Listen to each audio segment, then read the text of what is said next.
Comme promis, direction les hauteurs de Mollkirch, dans le Bas-Rhin. Cela fait des années que des bénévoles s'emploient à restaurer l'emblématique château du Gierbaden. Et aujourd'hui, ils n'ont pas hésité à déployer les grands moyens. Reportage Loïc Schaeffer et Claire Perrault. Au bout de cette sangle, 900 kilos de matériel. Échafaudage, matières premières, bétonnières, tout le nécessaire pour offrir au Gierbaden une seconde jeunesse est acheminé par la voie des airs, le chemin forestier étant impraticable.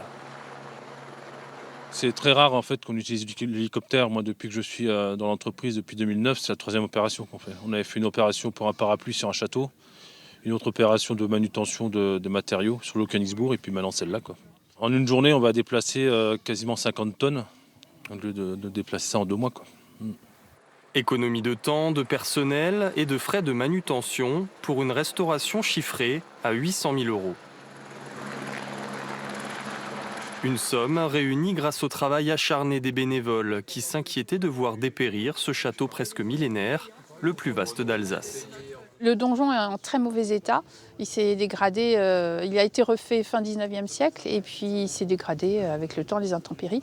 Nous, en tant que bénévoles, on ne peut pas travailler aussi haut. C'est beaucoup trop haut et puis c'est très dangereux. Donc on fait de la maçonnerie, mais beaucoup plus bas.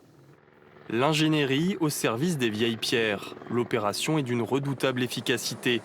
À 4 km de là, sur le stade de Grendelbruch, l'autre partie de l'équipe a à peine le temps de souffler.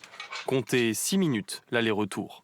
Là, on a des sangles de 2 tonnes, sachant que les casiers pèsent au maximum 900 kg. On a une bonne marge de sécurité. On accroche cette manie-là sur le crochet de l'hélicoptère et c'est parti, quoi. Démarrage des travaux dès la semaine prochaine. Il devrait durer jusqu'à la fin de l'année. Il sera alors temps de tout redescendre.